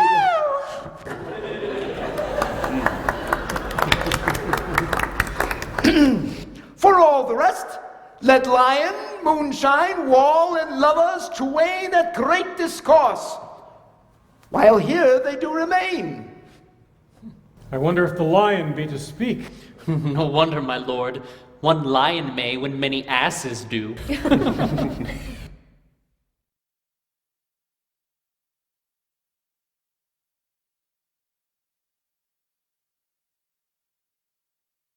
In this same interlude it doth befall that I, one stout by name, present a wall, and such a wall as I would have you think that had in it a crannied hole or chink, through which the lovers... Pyramus and Thisbe. Pyramus and Thisbe. Pyramus and Thisbe! Pyramus and Thisbe do whisper often, very secretly! This loam, this rough cast, and this stone does show that I am that same wall, the truth is so. And this the cranny, his right hand sinister, through which the fearful lovers are to whisper. Would you desire Lyman hair to speak better? It is the wittiest partition that I ever heard discourse, my lord. Pyramus draws near the wall. Silence. Oh, grim, looked night! Oh, night with hue so black! Oh, night, whichever art when day is not! Oh, night! Oh, night! Alack, alack! Alack! I fear my Thisbe's promise is forgot, and thou, O wall, O sweet, O lovely wall, that standst between her father's ground and mine, thou wall, O wall, O sweet and lovely wall, show me thy chink to blink through with mine eyne.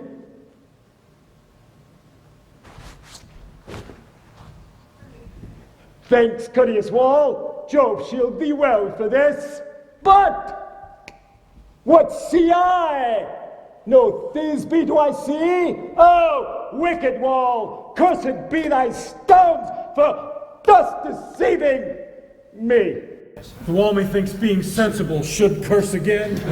No, in truth, sir, he should not. Deceiving me is Thisbe's cue. She is to enter now, and I am to spy her through the wall. You shall see it will fall pat, as I told you. Yonder she comes.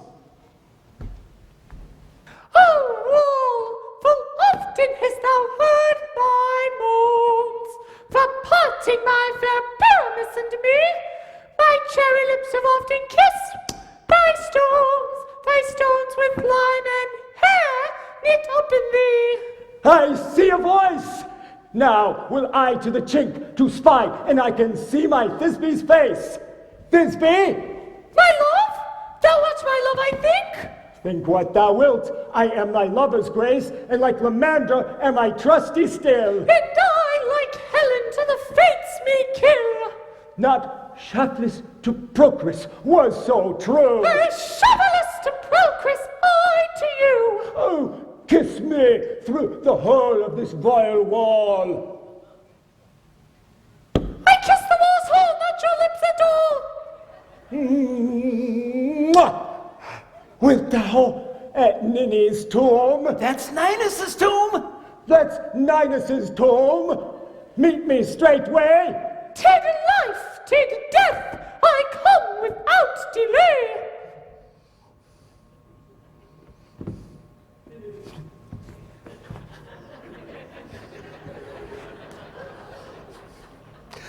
Thus have I won my part discharged so, and being done thus will always doth go. Now is the wall down between the two neighbors. No remedy, my lord, when walls are so willful to hear without warning. This is the silliest stuff that ever I heard. The best in this kind are but shadows, and the worst are no worse if imagination amend them. It must be your imagination then, and not theirs. If we imagine no less of them than they of themselves, they may pass for excellent men. Here come two noble beasts in, a man and a lion.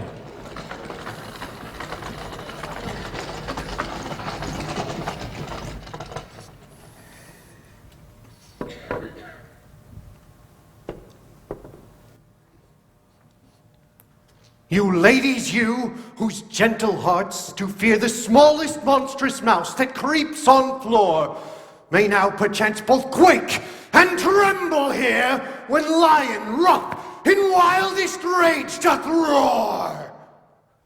Then know that I, as Snug the joiner, am a lion fell, or else no lion's dam.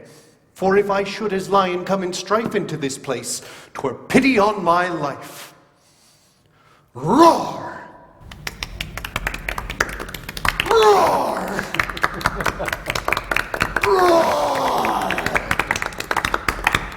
very gentle beast and of a good conscience. The very best that a beast, my lord, that e'er I saw.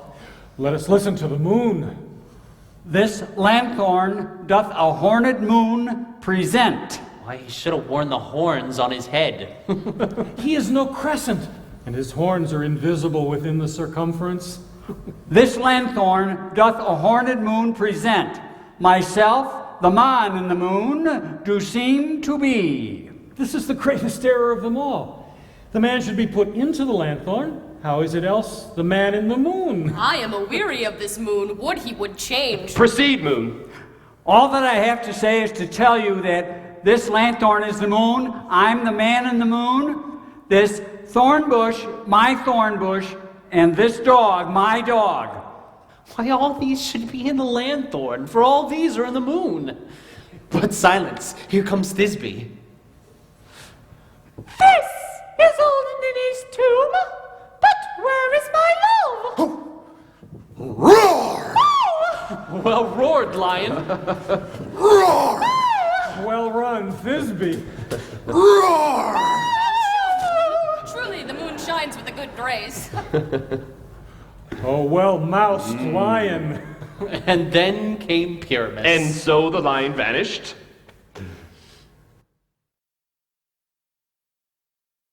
Sweet moon, I thank thee for thy sunny beams. I thank thee, moon, for shining now so bright.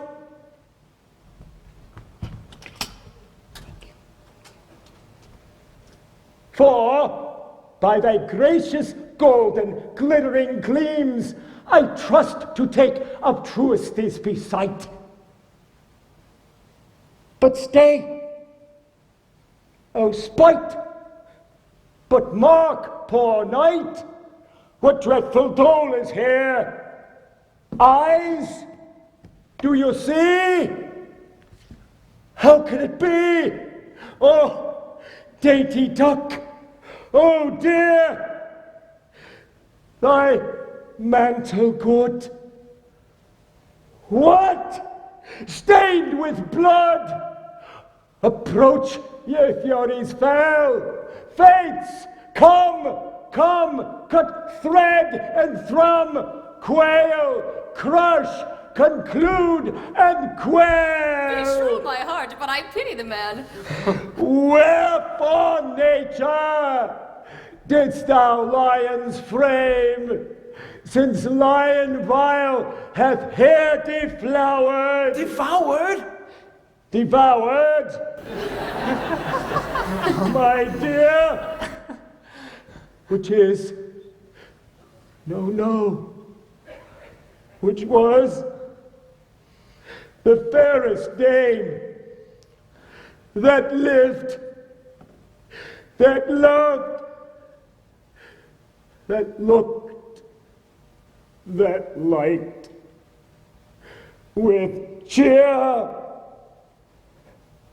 Come, tears, confound. Outsawed and wound the pap of Pyramus, aye, that left pap where heart doth hop. Thus die I.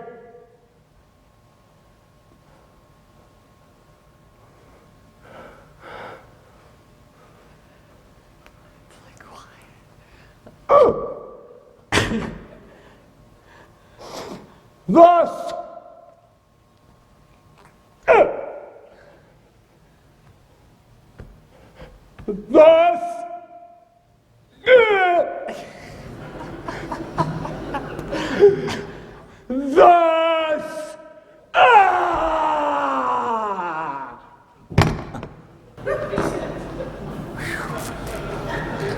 now am I dead.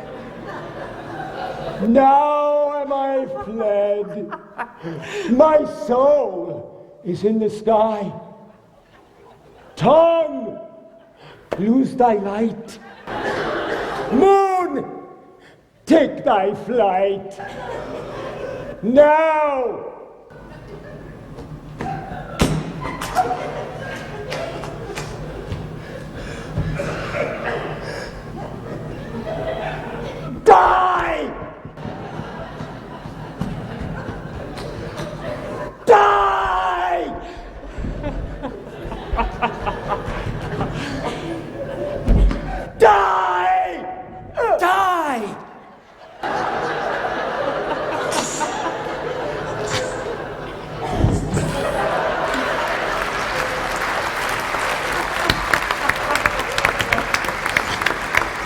With the help of a surgeon, he may yet recover and yet prove an ass. No chance moonshine is gone before Thisbe comes back and finds her lover. She will find him by starlight. Here she comes, and her passion ends the play. Asleep, my love? What? Dead, my dove? Oh, Pyramus, rise! Speak, speak! Quite dumb.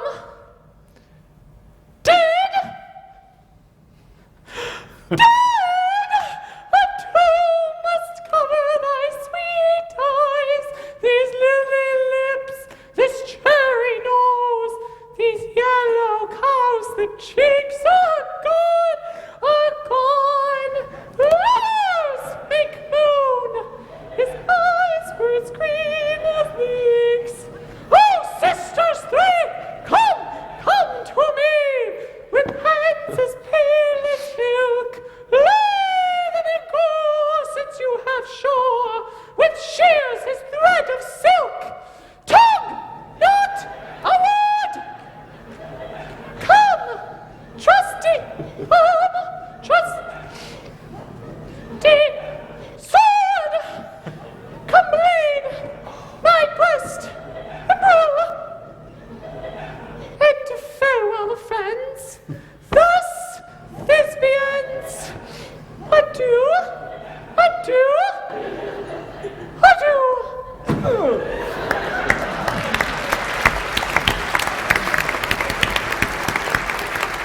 Lion and moonshine are left to bury the dead. Aye, and wall too.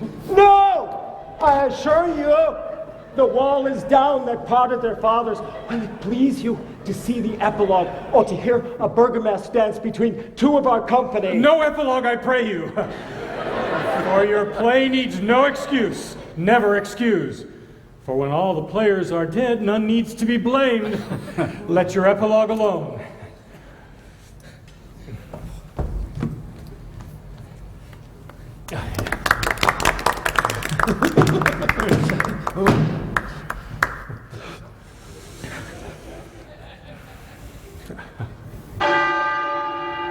The iron tongue of midnight hath told 12. Lovers to bed, 'tis almost fairy time.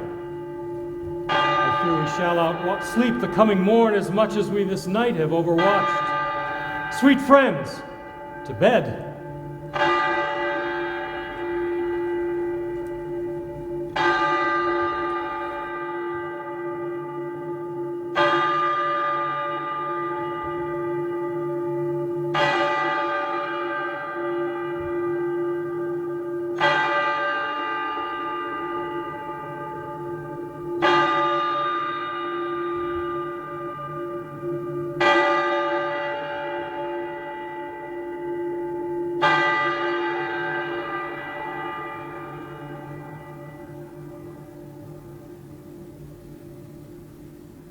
Now the hungry lion roars as the wolf behowls the moon.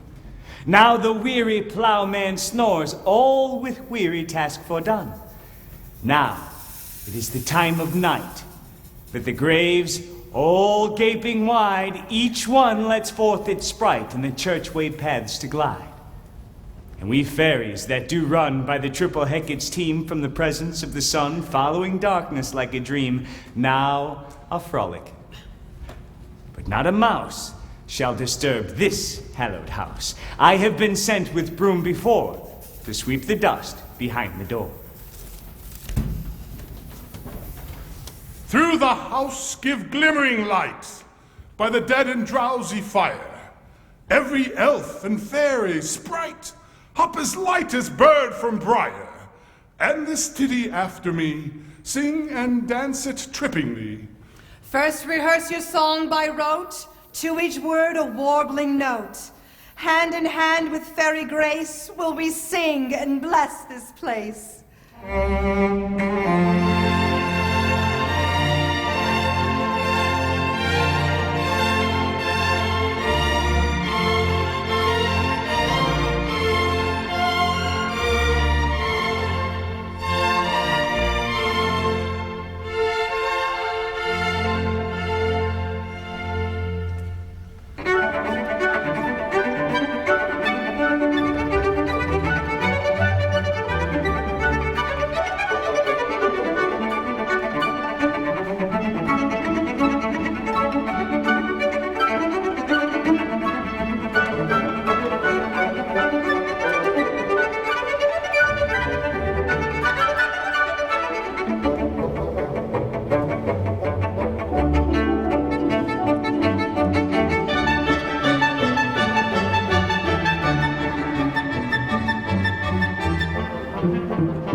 Now until the break of day, through this house each fairy stray, to the best bride bed will we, which by us shall blessed be. And so shall all in blessed peace, so shall all the couples three, ever true in loving be. With this field do consecrate, every fairy take his gate, and each several chamber bless, through this palace with sweet peace. And the owner of it blessed ever shall in safety rest. Trip away, make no stay, meet me all by break of day.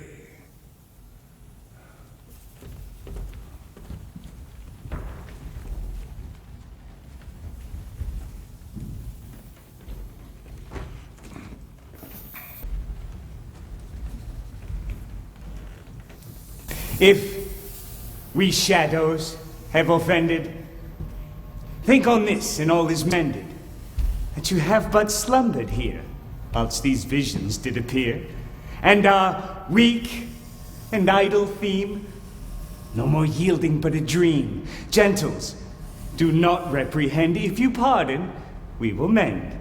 And, as I am an honest Puck, and we have unearned luck to escape the serpent's tongue, we shall make amends ere long, else the Puck a liar call. And so, good night unto you all.